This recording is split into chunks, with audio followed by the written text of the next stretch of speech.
যারা বাংলাদেশের বিপদের সময় জনগণের পাশে ছিল, যারা গণতন্ত্র যখন বিপদগামী হয়েছে জনগণের পাশে ছিল, যারা বাংলাদেশের বিপদে বিএনপির বিপদের সময় যারা বাংলাদেশ জাতীয়তাবাদী দলের তৃণমূলের নেতা কর্মীর পাশে ছিল, আমি মনে করি তারাই আজকে এখানে উপস্থিত হয়েছে।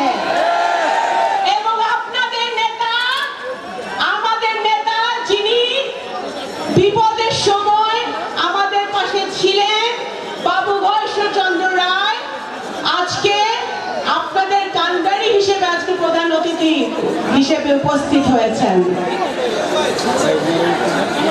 এখানে বলা হয়েছে সংস্কার তাড়াতাড়ি করে নির্বাচন দিতে হবে, এটা তো আমরা সকলেই জানি। একটি কথা বলতে চাই, যারা সংস্কার নিয়ে কথা বলছেন, এখানে আরেকজন প্রধান বক্তা কিছুক্ষণের মধ্যেই আসবে, বিএনপি স্থায়ী কমিটির অন্যতম সদস্য সালাউদ্দিন আহমেদ। উনি তো প্রত্যেকদিন সংস্কার কমিশনে গিয়ে মিটিং করতেছেন, উনি এখন সংস্কারের উপরে দুই একটা বইও লিখে ফেলতে পারবেন, এত ওখানে মিটিং হচ্ছে। কিন্তু বন্ধুগণ, মনে রাখতে হবে, বাংলাদেশ জাতীয়তাবাদী দল এই দেশে একমাত্র দল যে শহীদ জিয়ার 19 দফা থেকে শুরু করে বেগম খালেদা জিয়ার ভিশন 2030, জনাব তারেক রহমানের 27 দফা এবং যেটা এখন পরিবর্তিত হয়ে 31 দফা হয়েছে, বাংলাদেশ জাতীয়তাবাদী দলই বাংলাদেশের মাটিতে সংস্কার এনেছে, প্রত্যেক বিষয়ে সংস্কার করেছে।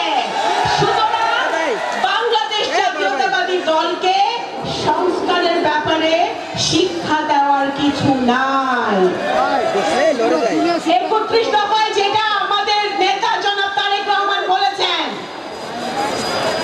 বিএনপি যদি আগামী দিনে জনগণের স্বচ্ছ ভোটে সরকার গঠন করতে পারে, উনি যা 31 দফায় বলেছেন তা 100-তে 100 বিএনপি কার্যকর করবে। বিএনপি জানে ফ্যাসিবাদের চেহারা, বিএনপি জানে একজন ব্যক্তির হাতে সকল ক্ষমতা থাকলে কি হয়।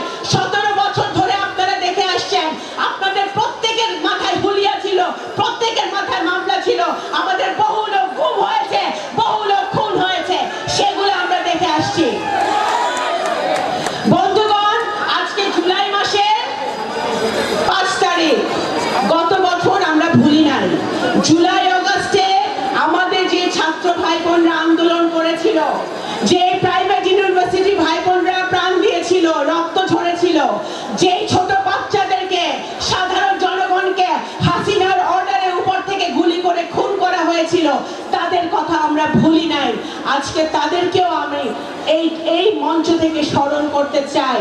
তারা 17 বছরের বাংলাদেশ জাতীয়তাবাদী দলের যে সংগ্রাম, যে আন্দোলন, সেই আন্দোলনকে একটি চরম রূপ দিয়েছে গত জুলাই আগস্টের গণ অভ্যুত্থান, যেখানে ছাত্র জনতা সকলে এই ফ্যাসিবাদের বিরুদ্ধে, অত্যাচারের বিরুদ্ধে, অনাচারের বিরুদ্ধে মাঠে নেমে এসেছিল।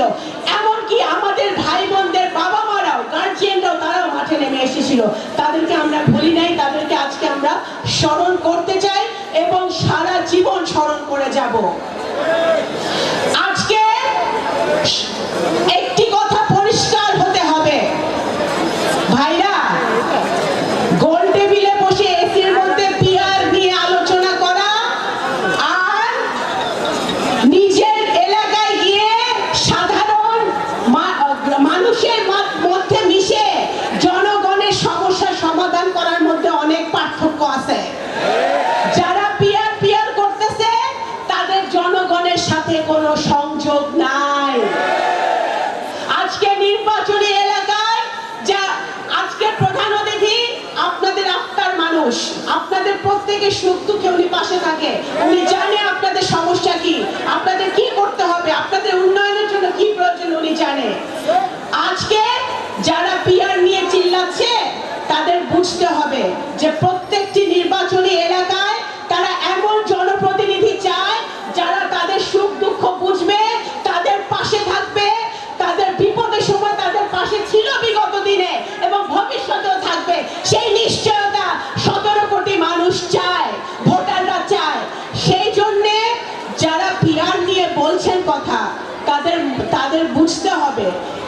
বুঝতে হবে তারা শুধু কাল ক্ষেপণ করার জন্য, নির্বাচনকে বিলম্বিত করার জন্য তারা এই কথাগুলো বলছে।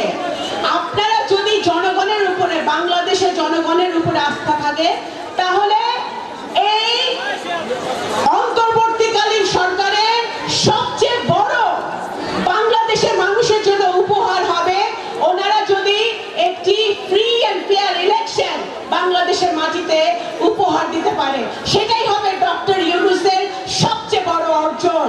কারণ আজকে ডক্টর ইউনূসকে কেন দায়িত্ব নিতে হয়েছিল, কেন ইমার্জেন্সি সময় তাকে দায়িত্ব নিতে হয়েছিল? ডক্টর ইউনূস নিজেও তো হাসিনার প্যাসিবাদের শিকার হয়েছে, তার অত্যাচারের শিকার হয়েছে। তাকে কেন দায়িত্ব নিতে হয়েছিল? তাকে দায়িত্ব নিতে হয়েছিল কারণ এই দেশে 17 বছর কোনো গণতন্ত্র ছিল না।